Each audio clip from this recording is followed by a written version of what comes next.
Good evening, Talkin Bengals fans and ladies and gentlemen of all ages. Welcome, Mr. Burnsy15 in the flesh, new dad in the house. Everybody Not give it up for Burnsy. How's it going? Old new dad, maybe. older new dad. Yeah, it's not my first. Definitely my last. That's what we're about to ask.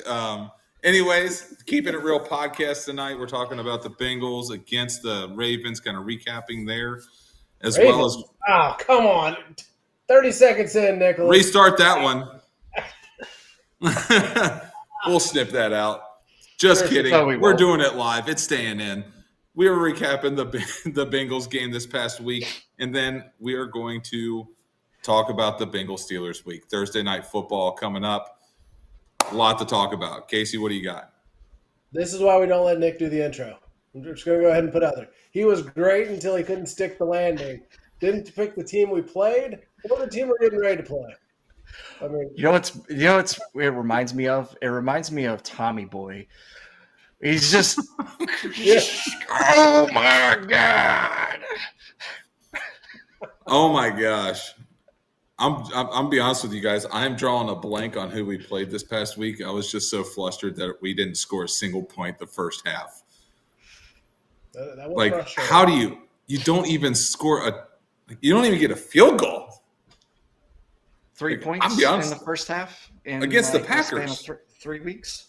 Yeah, it's bad. It was bad. I mean, I'll go ahead and just put it out there. If Evan McPherson would have made the 67-yarder without the timeout, it would have been epic. But, yeah, it was just bad. And I don't know. I'm glad I didn't have to watch most of it. I was coaching volleyball for the first half, and then the second half was good to watch. So I enjoyed that aspect of it. But, yeah, it's kind of what you expected, though, right, Nick? You didn't expect Flacco to come out and just light the world on fire. One, he's ancient. He's older than us. And two, you've only had a few practices. You're not going to know everything yet. Yeah, I definitely anticipated Flacco to come out kind of cold like he did. Took him a few drives to really get into the swing of things. And I think what we saw in the second half is normal Joe Flacco. He has wide receivers that he can throw to. Yoshivas, if he catches a few passes, that is a different ball game if Yoshi catches those 3 passes. Anyways, so shoulda, woulda, coulda, he didn't. Just a quick recap on my end. I'm going to do cheers and jeers for me. Then I'll pass it to Burnsy and leave the last one for Casey over there because we'll save the worst for last. And anyways, so my cheers, Joe Flacco did not look bad. For a 40-year-old man, he looked pretty good. Okay? He looked like he was scooting around like Joe Biden, but still,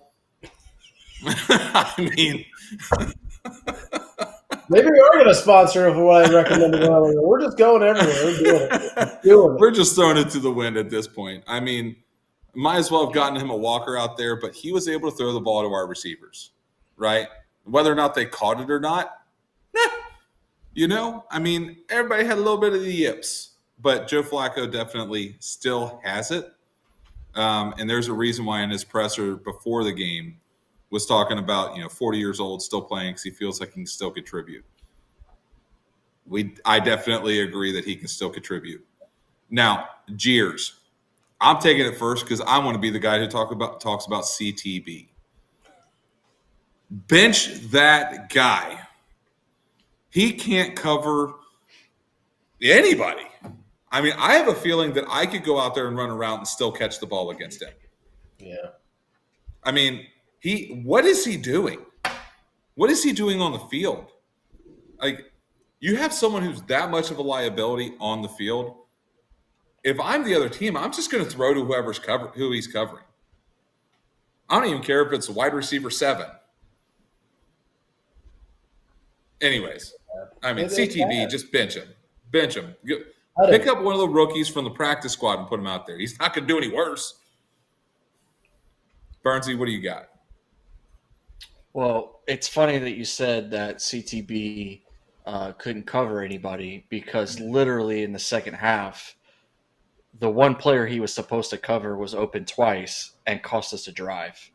Yep. So, and then he was holding in the end zone as well. So, there's that. If I had a cheer, I don't want to take the grapefruit, but I'm going to. Chase, the Jamar type. Word. Man is unbelievable. He's an incredible athlete. He's probably the top receiver of this era. You might even want to put him in with the rest of them at this point because he's just so good. Like that dude from Kentucky, Valentine, that plays corner. He's like, "Oh, I'm going to hit the gritty because I just made a good play." Well, now you look stupid on the very next play. And on a 50-50 ball, like that's what you can't celebrate a 50-50 ball. It wasn't like you made a great play. It was a Hail Mary type pull it up there. Valentine made a hell of a play. Like, don't get me wrong. Like, that was a great play. He had good coverage. He got his arm in there and pulled the ball out. Cool. Got it. But you're going to hit the gritty. All right. All you're going to do is just get embarrassed the next play. And, oh, by the way, that's exactly what happened. Except for it was Nixon instead of – but anyway, that's my cheer. As a secondary guy, just really quickly, those are the easier ones to go after. When the ball's lofted up there, you get a little bit of time to react. It wasn't like he was reacting to a rocket coming in there. You got a little bit of time to jump and, he's close. But to me, that's not a play that you should be like, I'm the best player ever. Like, well, the very next play, Chase is getting held. Oh, yeah, pass interference. Like, how does he even catch that ball? Well, that goes to cheer 1B for me because it's Joe Flacco's ball placement to Jamar Chase. Because there was 3 balls that were just perfectly placed where only Jamar could go get it. And he even did it with T. Higgins as well. So cheer 1 to Jamar Chase. 1B, Joe Flacco's ball placement. Because he didn't actually turn the ball over, which is what we've been complaining about with Jake Browning this entire time. And then if I got to go 1C because he is so good at it, I'm going to go the offensive line only giving up 1 sack this week. Pretty impressive. It's because Joe Flacco is getting rid of the ball. They gave him a little bit of time. Maybe it was move it. He didn't hold on to the ball for an extended period of time. That is smart. Yeah. He got rid of the ball when there wasn't any options. Just threw the ball away. He also listened to the receivers and let them actually call audibles. He's like, yep, I'm going to do what they tell me to do. Yeah. So. Anyways, your jeers. Yeah, let's go to my jeer. Again, another grapefruit. It's Zach Taylor. Yeah. Dude, you start so daggone slow. And I don't everybody complains like, oh, the Bengals start slow when Joe's out there and talk about Burrow. Like, oh man, here we go. They're starting slow again. I don't think it's the offense itself that is just not putting it together. I think it's his play calling ability. He tries to go to the script, but it's the same script every time, and everybody in the league has seen it for the last 6 years now. 2019? Yeah. Right? Like, we know what's coming. All right, we're gonna do this. We're gonna do that. We're gonna do that. Oh, he's going that way. That's why the audible worked. He stopped listening to the coach who's calling the plays and was like, hey, what do you guys want to do? And Joe Flacco's the guy that can do that. Yeah. Joe Flacco, head coach 2026. Calling it now. Hey, player head coach right there. Head coach. What is longest yard? Yeah. Bring it back. Let's do it. I don't know. I mean, when's the last time they threw a deep ball on the opening drive? Like Jamar Chase's first game, I think. Yeah, it's literally the last time I could think of was the Minnesota game. That was Jamar's first game. Otherwise, I don't remember them throwing it deep on an opening drive in a really long time. But I digress. So I'll start off with my jeers. Barrett Carter. Man. You bench the captain. I get Logan Wilson lost a step or two. We've been pretty critical of him. But to have him play like 12 snaps and then trust 2 rookie linebackers and Barrett Carter, I hope he turns out to be a great linebacker. I hope this was just a bad game, but it was horrible. The touchdown in the second half, like I literally looked at when Jacobs ran, I'm like, man, I could have hit that hole. I'm slower than anything. And I could have hit that hole because there was nobody down the middle of the field for a 5 to 10 yard area. Like nobody. You could just walk into the end zone. It was ridiculous. That's something a linebacker has to know where to cover your gaps, what your responsibility is. And if you read or run, you have to crash the gaps. I don't understand that. Like it's very basic. Why are you going outside when the running back is doing a dive? I don't understand. That blows my mind. But I don't want to focus on too many negatives here. Mine is going to kind of shock you guys a little bit for what my cheer is going to be. Jalen Rivers pushing the pile. Got 2 first downs that would not have been first downs if he didn't come in there and push the pile. Where the heck are the other linemen at? You're telling me we have 2 of the largest human beings in the league in Orlando Brown and Amarius Mims, and neither one of them are going to push a pile? They could literally lift up the entire pile, including the defenders, and walk them into the end zone because they're that big. And they're just standing there watching. So Jalen Rivers, I think, has earned himself a starting guard position. If nothing else, the fact that he is feisty, he's playing to win, and he is actually out there getting a little bit nasty. Where has this been from our offensive line for the last few years? I know he may be a liability, he may have issues, but I love seeing guys with fire. I like people being chippy and people who are making that extra effort. Because the one with Pirine, the first one with Pirine, he was dead. What, 2.5 yards short? Yeah. No chance he's getting that. And then just came in and wham, 5 yards past the first down. Exactly, yeah. But you need that. It's a legal play. That's one of the things. Like, why are linemen standing around? Yeah. Be a part of the game. Be a part of what's going on and make a play. So hats off to him. He may never be a cheerer ever again on this show. Hopefully, he is for something. But yeah, kudos where it's well deserved. And looking at what else we should talk about, we should probably look at It's not the Ravens, Nick. It's the other division team we want to play that we haven't played yet. It's the Steelers. I wasn't even thinking about the Ravens because of who we're playing. I knew it was Steelers week. For some reason, I couldn't remember who we played Sunday. It's been a long day today, okay? Long day. Yeah. Somehow, old man Aaron Rodgers is making things happen against a garbage schedule thus far for the Steelers. So, I mean, it's not that impressive. They're 4-1. Yeah, I don't want to say that it's all fluke or luck, but you beat the Browns. Who else have they beaten? Nobody that I think is really impressive. Hey, we beat the Browns. Yeah, exactly. And we weren't very impressive in that game. I mean, I'll be honest, it was not a game you want to be like, yeah, that's one of our signature wins for the season. Like, it's a bad one. Yeah, exactly. I mean, so go ahead. Go ahead, Nick. No, go, Nick.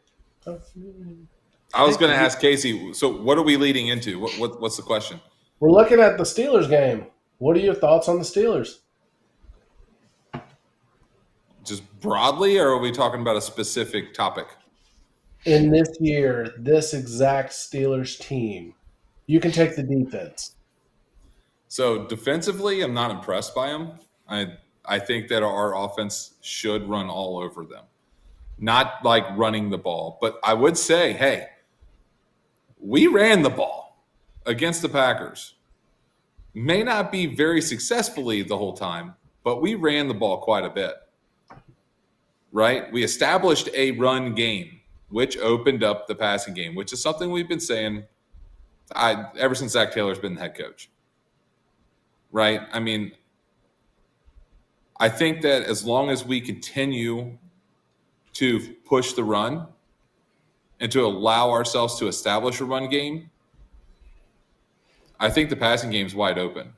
I don't see Ramsey causing too many issues because he can only guard one guy. Yeah. Right? I mean, he can only guard Jamar Chase or T. Higgins. He can't guard both.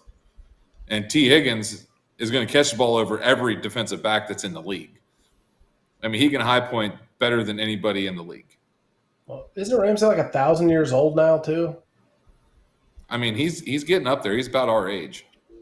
I mean, he's old. I mean, not Joe Flacco or Aaron Rodgers old, but he's old.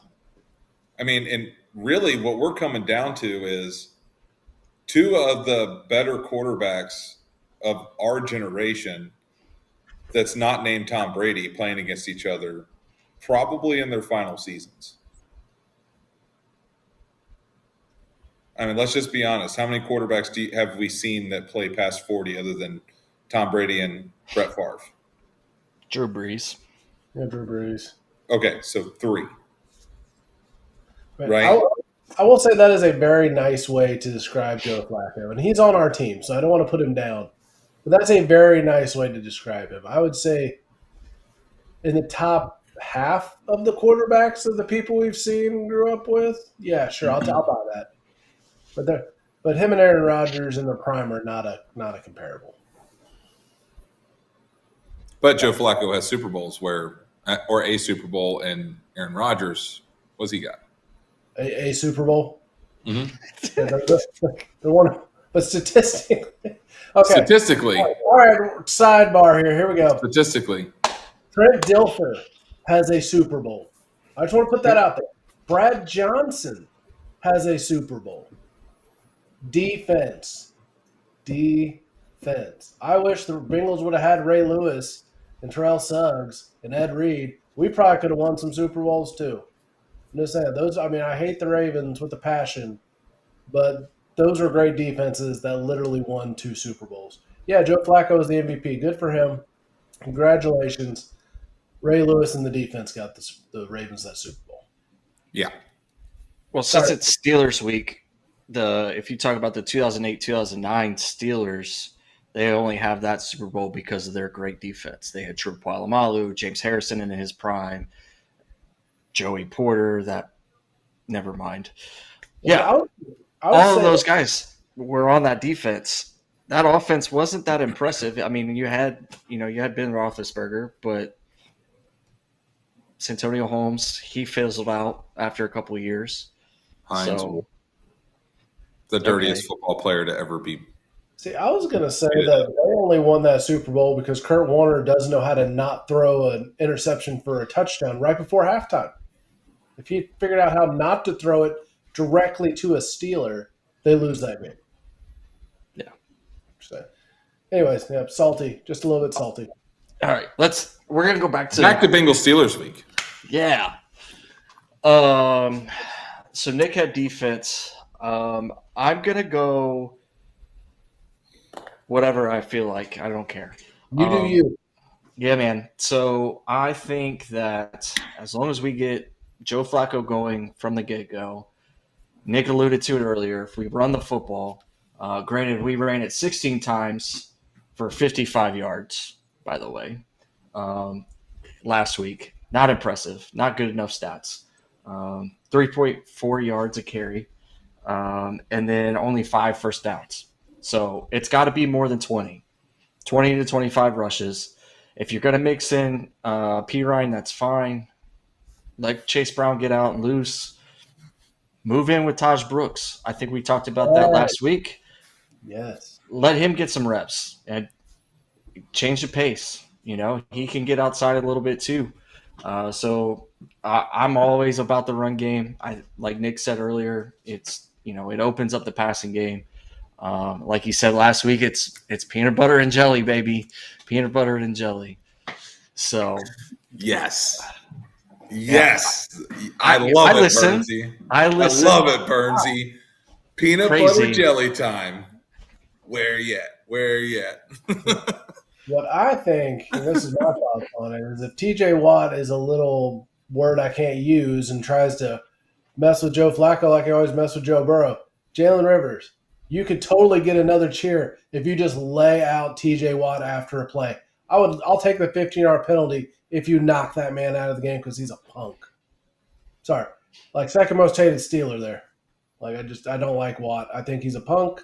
I think he plays dirty as hell. Never gets called for it. And everybody's like, oh, he's such a good guy. No, he's not. He plays dirty. Hits after the whistle. Hey, you know what else doesn't get called? Holding on Trey Hendrickson. Because he's literally being chokehold like this is WWE every freaking time he comes after a quarterback. Yep, WWE Royal Rumble, every single football game that Trey Hendrickson's in. And they literally got their arm around his neck, literally, And then when the announcers are like, man, that's pretty bad. Yeah. Yeah, How are you not calling this? we can't get started on refs because that's a whole nother episode. We could literally go for 5 hours on the fact that refs are complete garbage, and I didn't see that, or that's not what I saw. But then a quarterback gets his face mask like barely rubbed, and they're like 15-yard penalty, roughing the passer. Joe Burrow literally has gotten like suplexed 10 seconds after he throws the ball, and they're like, yeah, that's good, it's legal, it's fine. It's fine. Nothing matters. We can't get into that. But anyway, Steelers suck. We don't like the Steelers. We want them to. I don't even know if I can pick a good score prediction this week just because my head says one thing and my heart says another, and my hatred for the Steelers will make me say what my heart says. So, I mean, it is what it is on that one. Do we want to move into predictions? Do you guys got something else we want to talk about first? I mean, we can definitely start predictions, Casey. What do you think? I'll let you go with your heart. So going with my heart, 23-17 Bengals. I will put it out there for what my head would say, though, just to say the difference. It would be 24-14 Steelers. But I'm going with my heart. All right. Now, Bernsey, what do you think? I honestly don't think that the Steelers' offense is that impressive. And so, but then again, for the most part over the last 4 weeks, neither is ours. So I'm going to go 19-17 Houday. Ooh. 19. Yeah. Be a fun one. It happens. Okay. Oh, it happened there. Yeah, well, I mean, anything could happen. I'm going to go a higher scoring game than you guys, and I'm going to say 31-28 Bengals. Ooh. That'd be a fun one to watch. A shootout almost, if you will. Yeah. It's we're all relying on Evan McPherson to win us a game.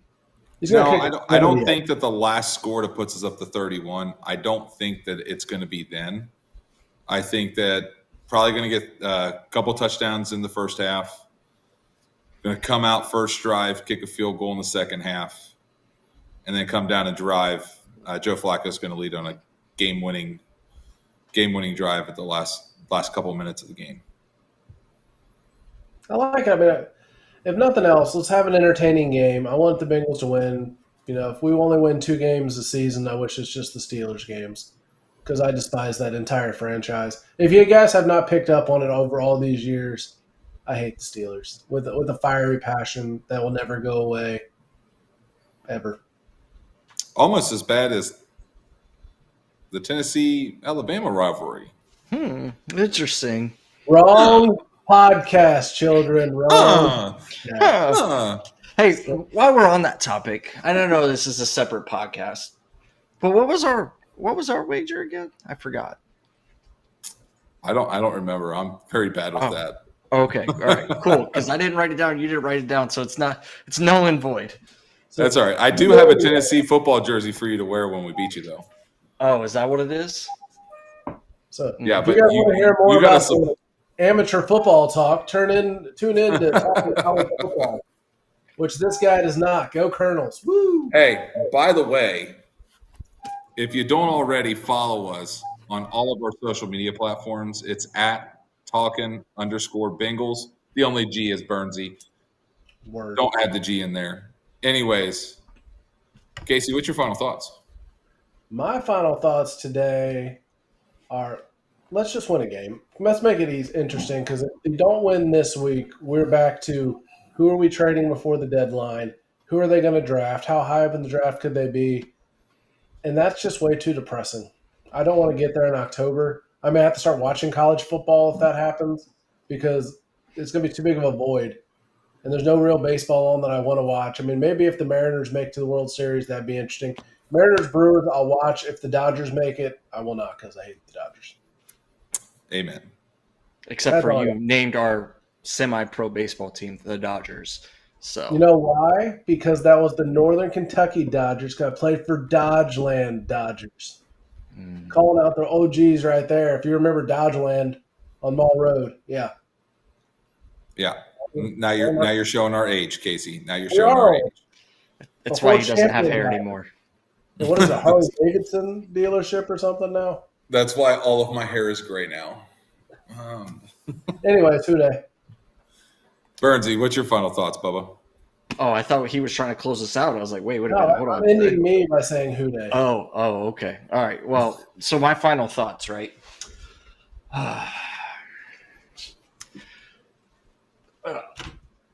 Move that right there. What kind of drama? I'm just going to say that we are 6 weeks into the season, and I have been right every time. Just saying. I said these 4 matchups did not make sense for the Bengals this early on. Now, granted, I didn't think we were going to lose Joe Burrow, but we did. So it just kind of played out in the manner of which I said, hey, we're going to be 2-4, going into Thursday Night Football with the Steelers, and we're going to totally redeem ourselves, boys. So, that being said, I'm going to put that back down, sit down. If you don't follow us already, please like, follow, subscribe, share all of our content on all of your favorite social media platforms. We're on X, we're on Twitter. Oh, that's the same thing. We're on YouTube. Sorry, I've been a little rusty. It's been a couple weeks.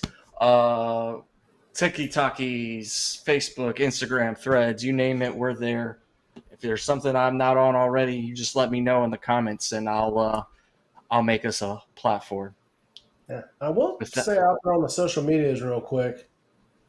Facebook is more tame. TikTok is a little bit more spicy. I'm just saying, may want to check out our TikTok. No holds bar there. Also, we're on YouTube as well. If you I said YouTube. I'm fairly certain you didn't, but we'll go back and check the records. He did. Anyways, just because you said he did doesn't mean he did. Anyways, that's green according to Nick. Do like, subscribe, share, follow, whatever, all of our social medias. I think that this week is going to be a breakout week for the Bengals. I think that we're going to see our better than average defense finally come alive.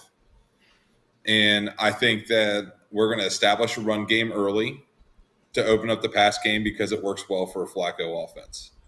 Because for 20 years in the NFL, Flacco has ran an offense where they established a run game early to open up the pass. Boom. That's the game plan. And I think that if we just establish that run game early, open up the passing game, I think that we will beat the Steelers more handily than 32-28 or 31-28. All right. Well, thank you all for joining us, and we will see you next week. Tune into our other show, Talking College Football, for those of you that love amateur sports that they get paid for. Not sure how that works, but okay. And Who Day. Who Day. Go Vols. Who Day. Roll Tide. Go Colonels.